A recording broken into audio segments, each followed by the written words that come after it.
It's always great to be here, and it's great to follow some warm-up acts like Shortell and Polycom, who are so much representing what was past, and today we're going to talk about the future. The whole idea here is, what Rich talked about is going to be about the API. For those of you who don't know me, I happen to write a blog. It's probably one of the longest-running blogs in the voice-over IP space called VoIP Watch. I'm also heard every week on a radio and TV program called Business Rockstars. We're only seen in 185 markets. We only have 31 million cable households passed that carry us. So kind of a big audience to talk to, and I talk about apps. I talk about how the API economy is changing things. My company, Communicano, is a brand strategy firm, and like Rich said, 40 exits. I think we're pretty close to our 41st, but I can't say, and I don't want to jinx it. Some of the names you may remember, Grand Central to Google, Global IP Solutions, otherwise known as GIPS to Google, DynamicSoft to Cisco, Telesphere, Simple Signal, Boingo and IPO, and you get the idea, 40 of them. Most of them have been on our watch. Listen, today's keynote is about APIs and the future of business. And if you think about it, APIs in many ways are the new currency. They're the new currency exchange in a digital economy. If data is so valuable to so many businesses and viewed as currency, and since the digital world now runs on data, then APIs of today are the central bourses, the Federal Reserve banks, and the NASDAQs of data. Like the world's central banks and stock exchanges, APIs act as intermediaries. They move data, bits, bytes. They shift it between applications, platforms, and services. And like currency, which started out as a means to trade one's commodity for another, usually food, but also people, products, and property, all of which led to currency exchanges being formed. Today, we are seeing the rise of the API exchanges. I'm not sure how many of you use Zapier or IFTTT, but those are just two examples. So I can't code, but I sure make use of those services, which makes it appear as if I can. For example, every time I schedule a conference call or someone schedules one on my bridge, I get notified by SMS. I'm not doing anything. The API exchange at Zapier is.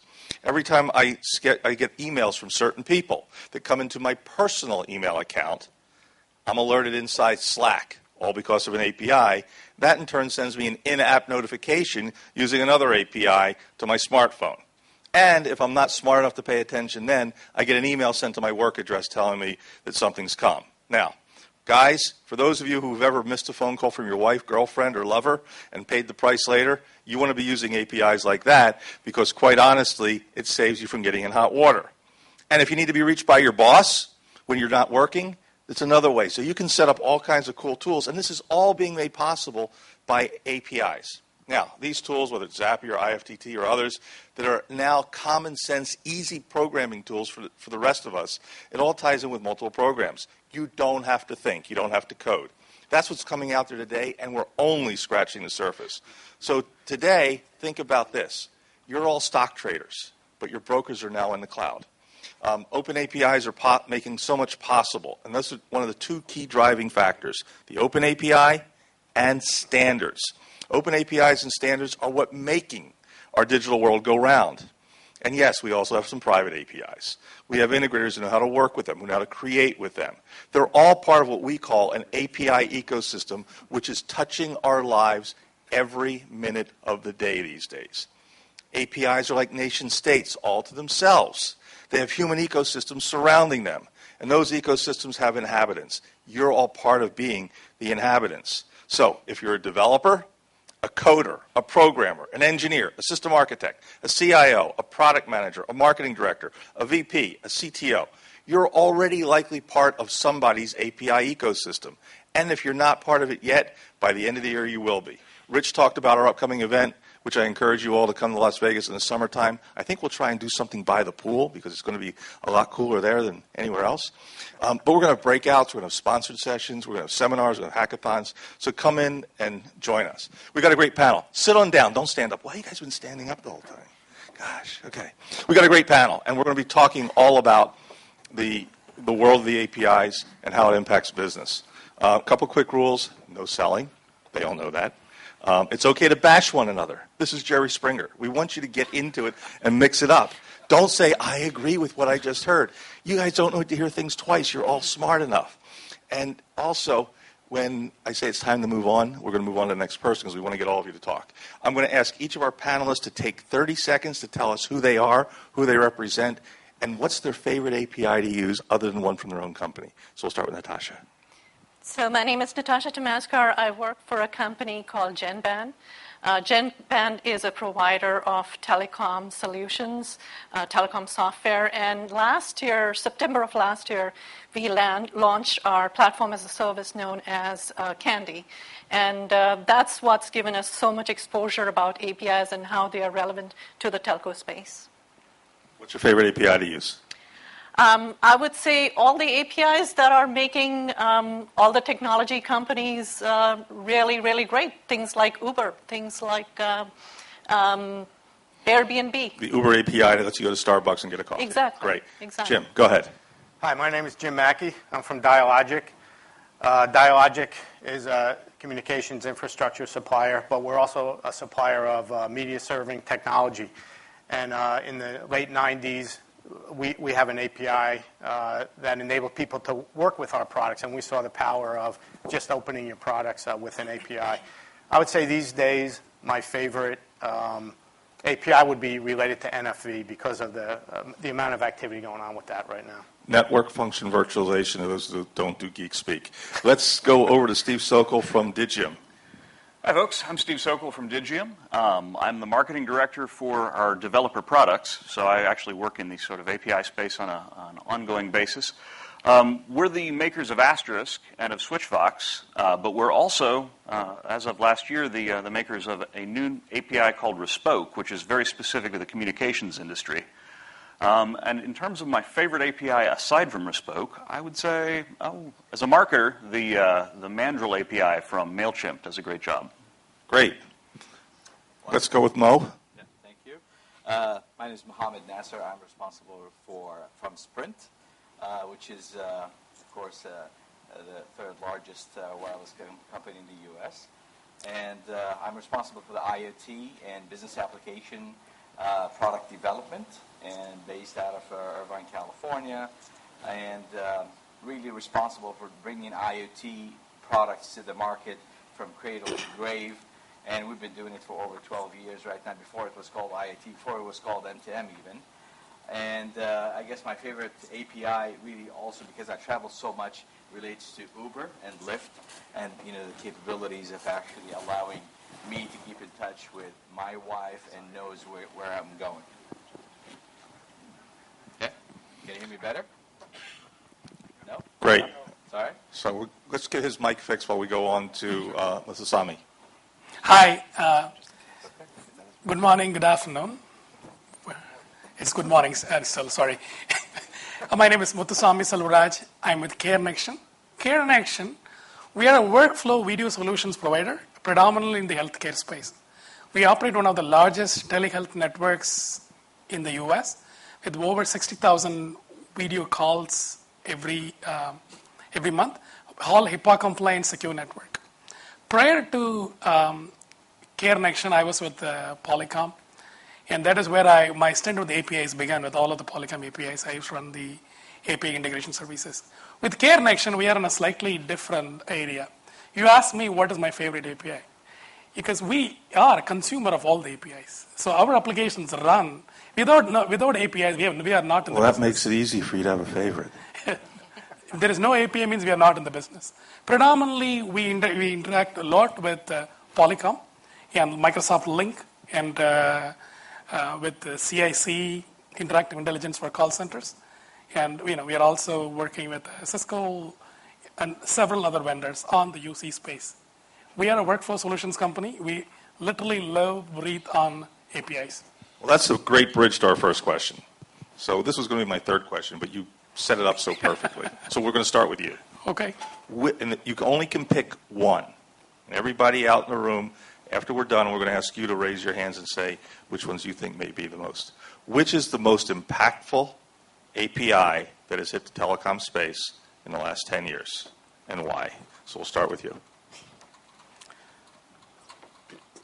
So as I've seen the evolution, initially the APIs were used as an add-on or something nice to have. Now they are migrating towards a workflow, collaboration enabling your business. That's the important piece, and that is the one I vote the best. Because now the ingress and egress of the the conversations make the most money. The easy interface, no interface. So which is the API that has done the most in the last 10 years in the telecom space? Pick one. Any API that allows Not you any. easy There's got to be scheduling. one. Okay, we'll go to the next one. Mo, go to the next. Mo, let's pick one. There's a lot of APIs out there. There's thousands. Just use the handheld. Don't worry about it. Use the handheld. All right. So pick one API that's out there that developers, programmers, designers, engineers of all are using. Is there one that has had a dramatic impact on changing the landscape of telecom? Can I take one? I have my answer now. That's why. What's your answer? The company that changed is Google Maps API. That is what has transformed the integration, in my opinion. Okay. Mo. So, I mean, I want to talk about mostly what really hit the IoT space, because that's really where my passion is. And, in telecom, there's a lot of things that, happen on the handset, which is, where Google come into play. But one of the things that really distinguishes IoT today is the capability to connect to this AEP layer, which is the application enablement layer, and APIs opened up. So I have seen many companies that are actually come and go in that space that allowed APIs to be open, but the most effective ones that I have seen are the ones that truly changes behavior across people and also things. So making that combination back and forth and bringing a lot of business solutions. So the ones that we have are mostly proprietary, so they're not they're open APIs, but they're not very well known because they're really part of our command center and what we actually bring to the table. So it's an API that allows people to monitor their company across their HVAC systems, as well as security, as well as monitoring. All of that open up all the way back to your handset, so you're in total control of what you have at your workplace. Okay, so Mo, you're saying something which is given remote access control That's and right. visibility into what's going on inside the business from people outside. Steve, go ahead. So, boy, this is sort of sounding like a presidential debate. You ask a question and people give some kind of answer. But they're not giving the right answer. Yeah, Keep well, going. the obvious answer, the elephant in the room on this one is Twilio. That is the API that has most obviously had an impact on the communications industry, which, if I recall, was the actual question. So they have done an incredible job, thank you, of developing the concept of an API in the communications industry. And they did that by taking the API and layering it over top of the legacy solutions that we've all used for the last, say, 200 to 20 years. So voice and SMS. And I think that what we're seeing now is the move to the next generation, where it's not necessarily all about the legacy any longer. It's about new concepts. It's about some of the technologies like WebRTC that have the potential to really change the way everybody communicates all over the world. So I think that they've shown us the way, and now there's a whole bunch of us nipping at their heels. One vote for the independent party. Jim, go ahead. Yeah. So I would look at this about what has changed the companies that provide the solutions and how things have changed a lot. If you think about VoIP, there's players today that didn't exist before VoIP. That happened more than 10 years ago, so I won't pick SIP. But one of the things that's really different now is the use of open source and the open components. And I think the people that did that first and really where it really took off were these guys with Digium and Asterisk. And the APIs that tie into Asterisk, I think, have made a profound impact way beyond just open PBXs. It's sort of ushered in a new era from my perspective. Natasha? Okay, so being the Where's last my- one, you get the favorite ones taken out. So I would say, if I focus from a communications provider perspective, I wouldn't say in the last 10 years, but I see what would be impacting the industry quite a bit, is the whole notion of WebRTC, which allows now service providers to open APIs, communication APIs, and embed them not just in regular solutions that they have been selling all along, but allow them to embed those APIs into other enterprise applications, and that's where big changes are going to happen. That's probably one of the biggest areas that impact service providers in terms of what they have been offering. So now let's follow up on that then. Yeah. So you got WebRTC. We can get into Twilio and why they're successful as a business, because this is Yeah. all about the business of APIs. I want to follow up with Steve and everybody else on that. But let's talk about WebRTC as an API. How do you open that up to a developer community and get them to do more than voice, video, and screen sharing, which is what everybody does? That's Yeah. like, you can get a kid first-year coder to figure out how to make that work. But what are you doing beyond that with things like the peer-to-peer channel, with the data channel, with notifications, using socket connections? So it's not a typical communications platform. Yeah, that's actually true. That's a very good point, that WebRTC is a mechanism that can allow you to provide different types of communications.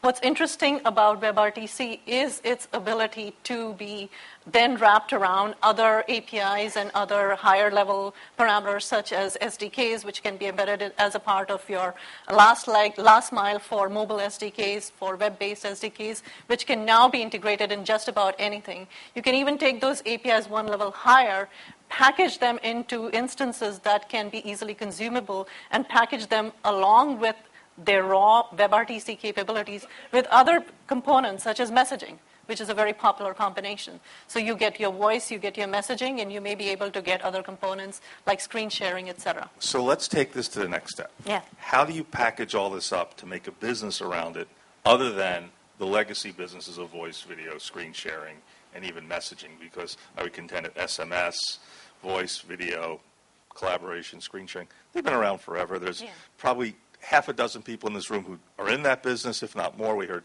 from one just a while ago.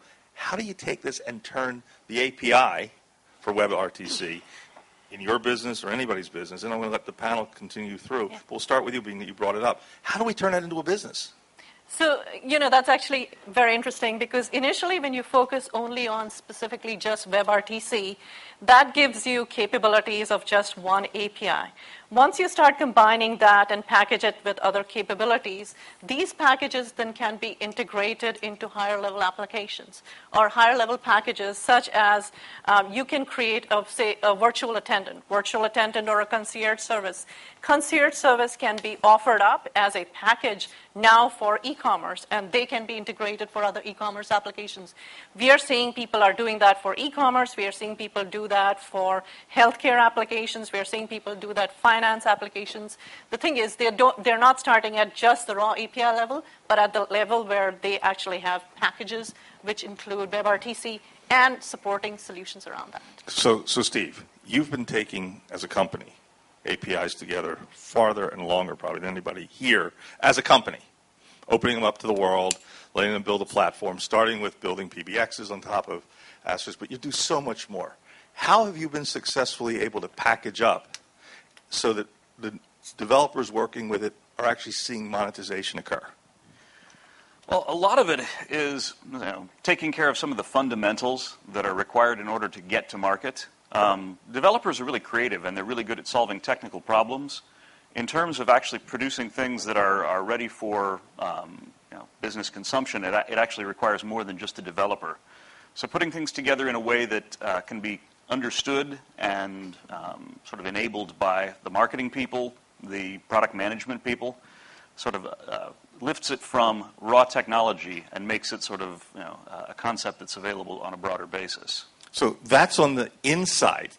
What I'm hearing is that's on the inside of the company. I have to get them familiar with it so they can then take it outside the company. Oh yeah, I mean this is easier than WebRTC has made communications easier than it's ever been before, but it's still not easy. There's still a stack that's required, and you still have to get mind share on the inside before you can get it on the outside. Okay, so let's assume that we've all waved our magic wand and you've done your job and you've educated the staff inside. Jim, how do you take it out to the customer base?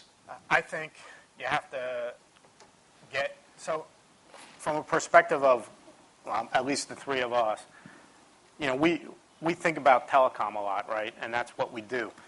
So when we think about WebRTC, we're going to bring it to that kind of, we're going to bring that forward with it. But there's a lot more to it. Like you said, I believe voice and video will be a piece of communications going forward. Not the piece, not the pivot point. And it's hard for us to think about it like that. So I think we got to get sample applications, show them to the world, get people excited. And then these other guys, like Steve said, I've had conversations with people, and then 2 years later, they say, thank you, that I created a business about it, just because I said something. You turned a feature into an app.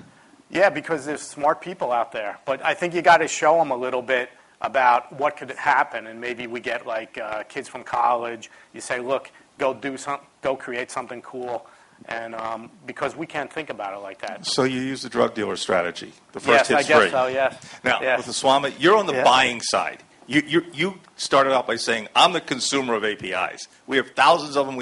You eat, sleep, and drink it.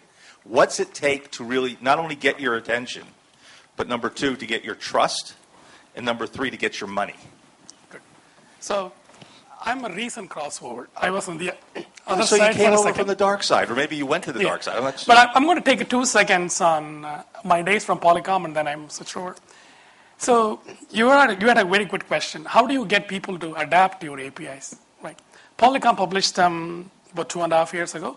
A couple of things when we used to do in Polycom was support a very active developer community, and under Ashan's guidance, we used to run contests. People used to come up with all kinds of applications, and I think Ashan, you gave some presents also, right? Some contests and prizes. And I was not allowed to participate, but now I can. So we used to do all of that while I was in Polycom. Okay, now as a consumer, why would I pick Polycom over others? Is that what is the ease of use? What is the support I get from the company? Do they have active ecosystem of other companies? For example, if Polycom's APIs are not so open, if none of the call center applications will work with them, then Polycom is not going to be my top choice, right? Because it is not just about Polycom alone, it's about the ecosystem of other applications that run with it, right? So that is a very important aspect for me.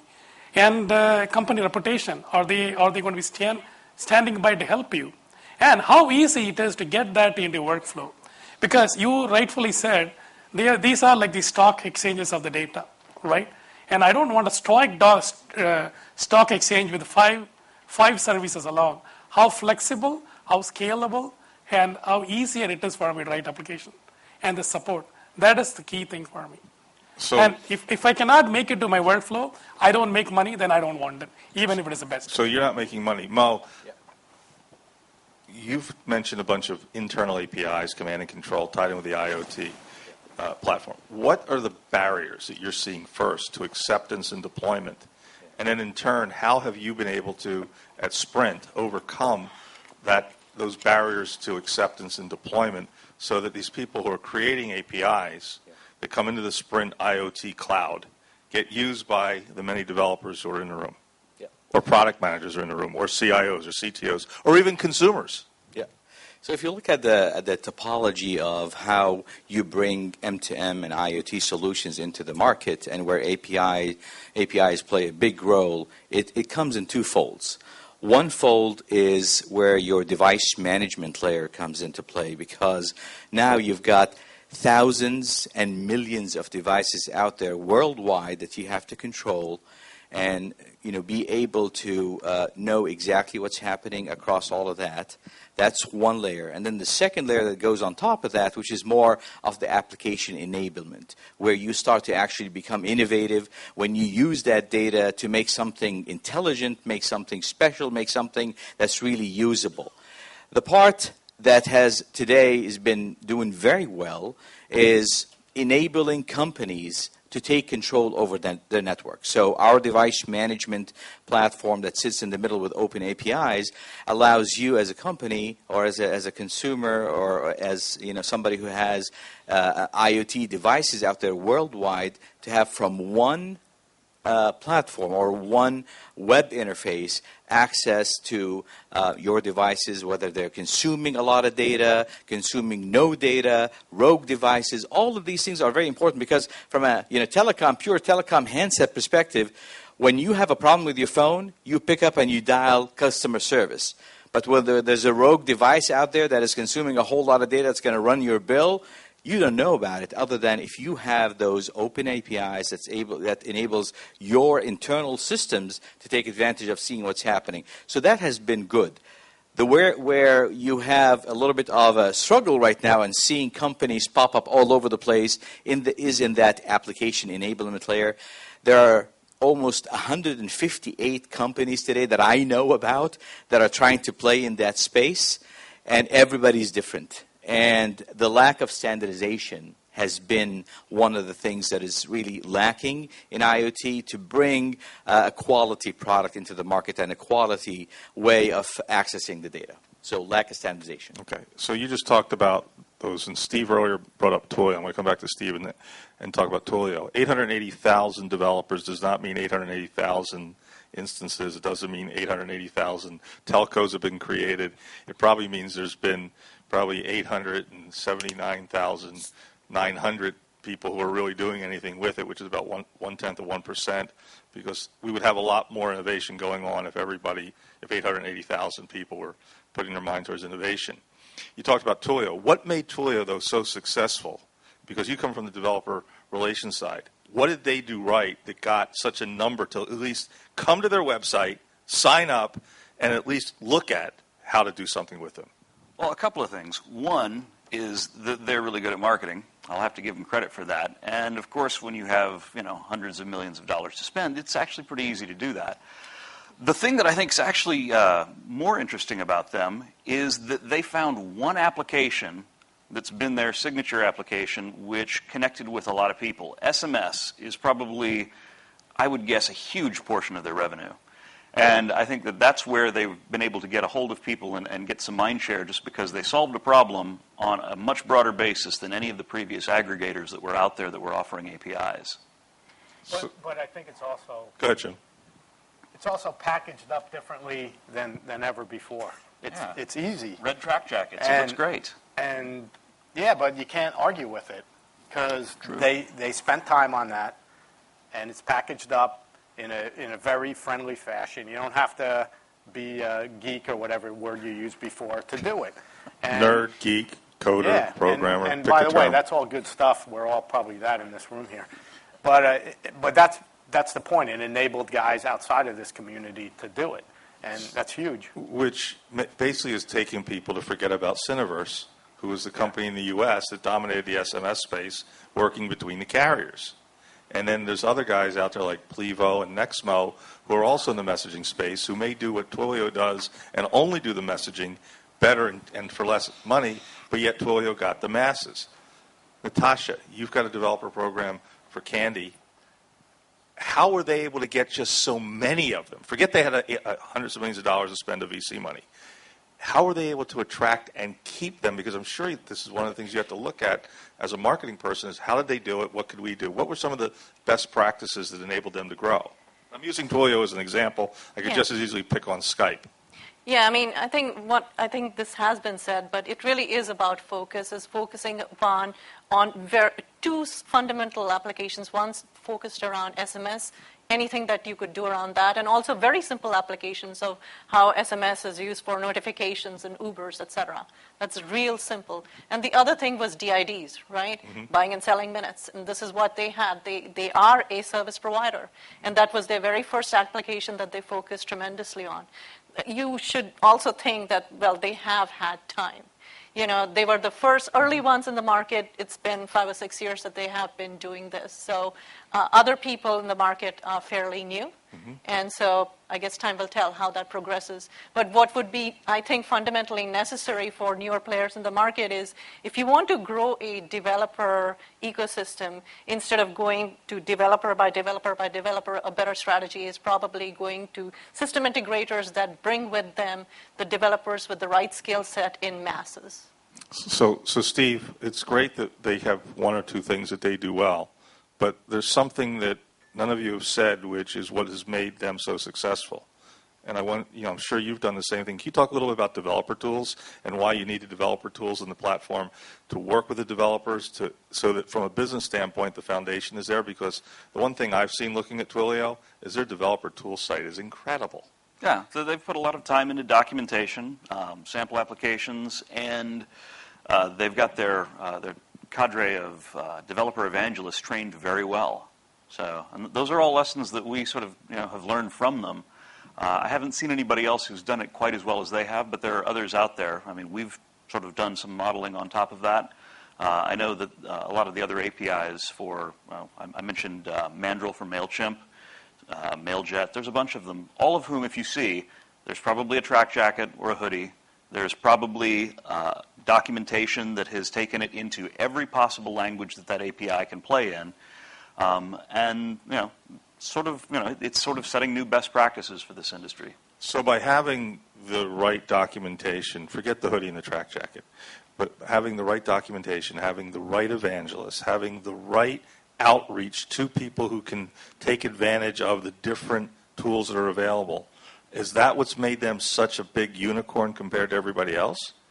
Is that all it was, or was it just the fact, was it timing? Was it luck? I would say timing is a huge portion of it. I mean, I'll give them credit for being into the market. I mean, they built their initial voice service on top of Asterisk, and they came to Astricon in, I want to say, 2007, and presented. And we all went, well, that's kind of a neat idea. APIs were still, I mean, we thought of APIs on the machine-by-machine basis, on the SDK level, not at the cloud level. And thinking at the cloud level is what it takes at this point.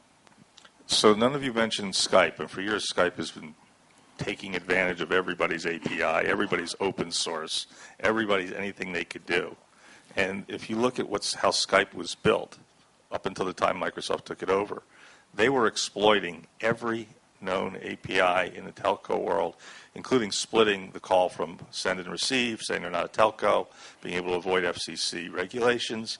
So why were they, I'll go to Melissa Swamy, why was Skype able to then exploit all of this? You just heard that they looked at it, Twilio looked at it, the cloud versus everybody else looked at the machine layer. What did they do that changed telco today, and how did APIs play a role into that? Because Polycom was a Skype partner for years. Right. So when the world was slightly different, Skype had to use a mod that allowed them to work around FCC. Now, again, what was then a little rogue is now it's a mainstream, correct? Especially, I remember the toll bypass was a big thing. Everybody remembers it, right? Toll bypass, and especially in different regions, there were different restrictions. Even today, certain parts of the world, you couldn't complete, WhatsApp is very popular too, right? You couldn't complete a WhatsApp call in certain parts of the world that way. Having said that, I think with Microsoft's takeover and then the whole idea of what was rogue has become mainstream, it has made a big difference. Okay. But on a side note I want to add is that the whole world has moved towards more of an open APIs now. When we started, it was not the case, correct? It was that. Well, I couldn't say for all the industries, especially in the industries we play, in the healthcare, some of the companies are not open at all. The APIs no documentation is available. And especially the dominant players in the healthcare space, they are not providing the API information outside. It is almost like pulling hair. I had to pull hair because I have to work with them. Given a choice, I wouldn't. It is. Well, we would hope the financial technology API space is as close as the healthcare space. Otherwise, we're going to see a lot more people hacking and cracking banks and credit cards. Jim, let's talk a little about innovation. You've been watching the space for a while, and I'm just wondering, having been around as long, working for Dialogic, you guys interact with telcos and carriers and platform players. Where's the innovation that you've seen over the last few years that is really resonating to where the API was the fire starter to get it going? I said it before. We have an API, and now the APIs are more open APIs. We don't really have proprietary ones anymore. But I've seen the big change is that voice is not the pivot point anymore. It's not the main part of the application. It becomes part of another application, and it's an important part of something. And so adding voice to social media, we've seen a lot of that happening. So social media, whatever, just messaging. Now people want to add voice or video clips to it, and they need other technology. So it becomes more of a value-added service.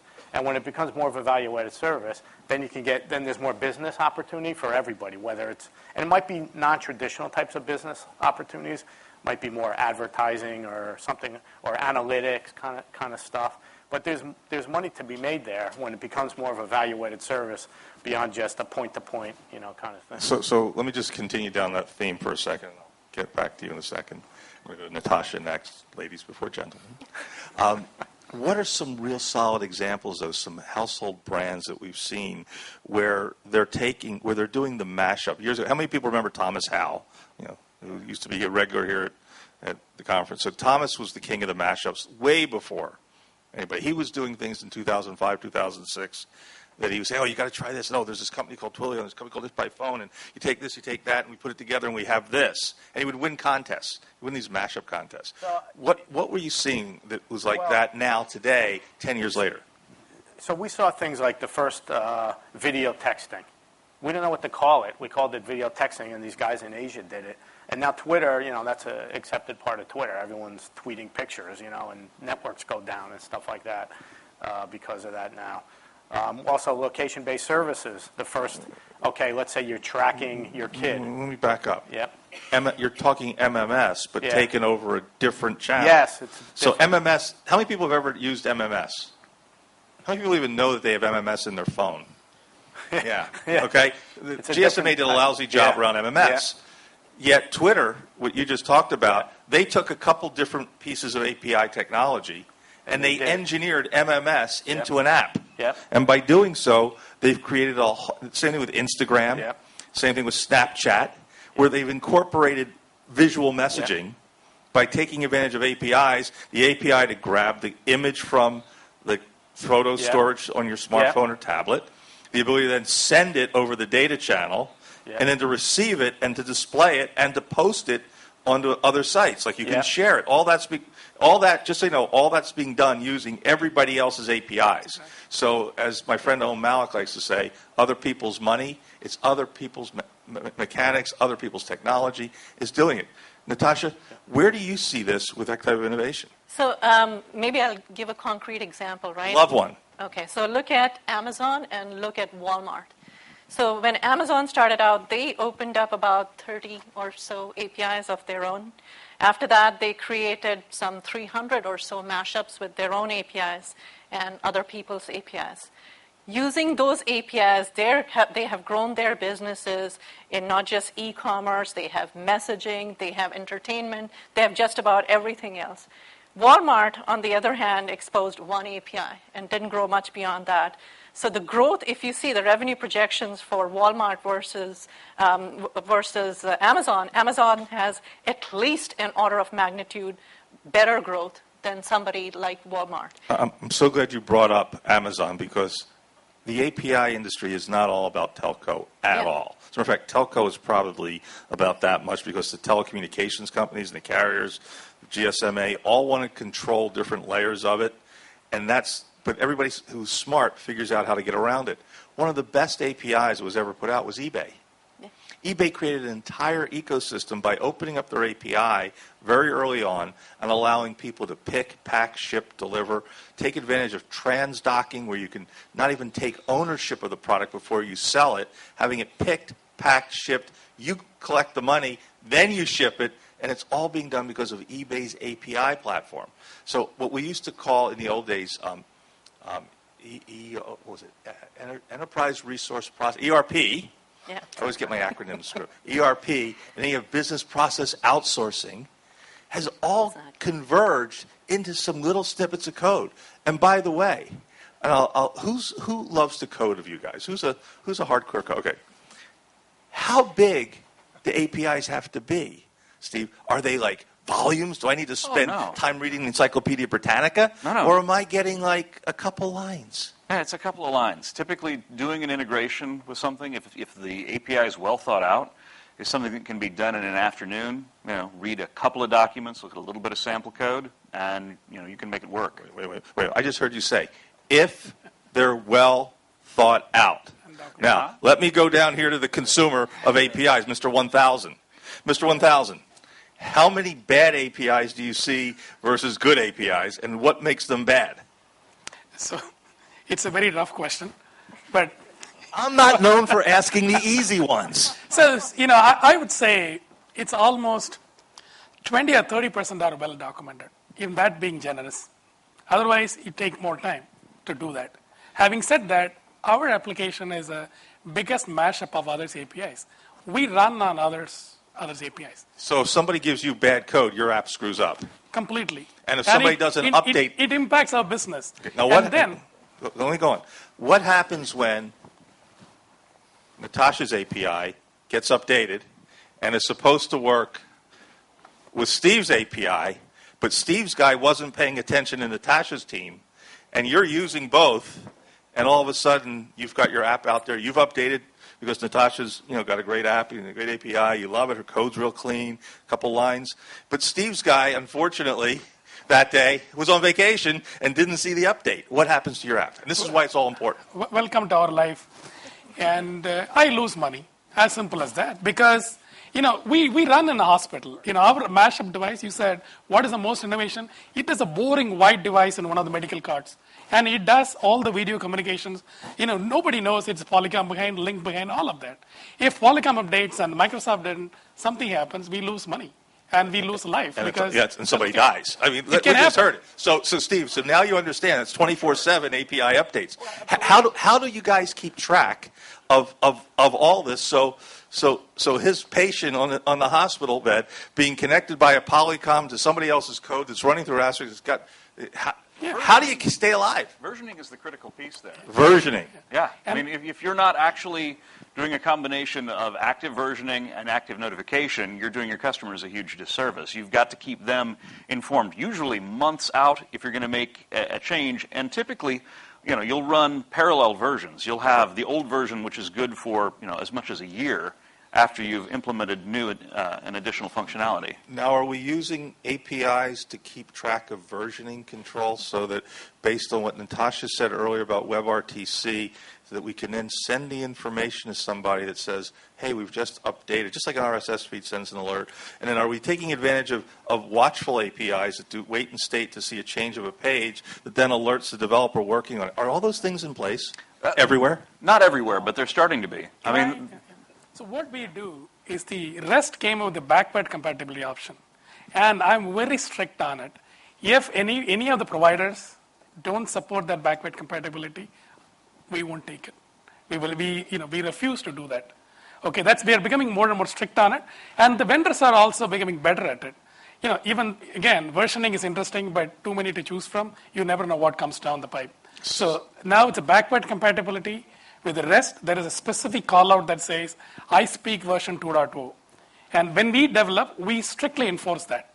Okay, so most vendors will support that part. So even if the vendor doesn't send me the right versioning, they send it up. So I think there's a business here of versioning control for APIs. Yeah. But in the old days, how many remember code freeze, where you'd say we're going to freeze code on a certain day and we're not going to make any more changes and it's going to go out this way and it doesn't matter if there's 20 things we want to. How many people remember the idea of code freeze? So what I'm saying is we have moved beyond that. We have moved beyond that. I want to go to Jim. Jim, is there such thing as API freeze, where you used to say we're not taking anything more in? We do that. You do that. How do you do that successfully? We just have to enforce it. I don't know how else to say it. So we're talking about we test what we can. We're talking about the business for use cases, key use cases, and you test them. We're talking about the business of APIs. Yeah. There's a business here. There's a business here of keeping everybody. Somebody out here go take the idea. We'll take a 10% royalty up here. But seriously, there's a business here because if APIs are so much of the economy, and what we just heard, somebody can die if somebody doesn't catch an update. I could see it in The Good Wife coming real soon. They've already had Google up there. I can see it happening, that there's going to be a lawsuit on TV. But where do we go to make sure that the efficacy, the integrity... Right now, the solution provider has that sort of responsibility, right? Because let's say just the healthcare example, whoever provides a healthcare solution or the 911 solution, it's their solution, so they have to provide. Right now, they have the responsibility. The 911 solution. Yeah. Oh, I don't know if I want to go down that track. I remember somebody from Vonage once saying, "Well, we told them it doesn't work, and the baby died." I don't want to go down that path. No. But that was years ago, like 2005. But is there any regulation around this stuff? I mean, 911. You open the door with 911. 911's regulated. Yep. Are APIs regulated?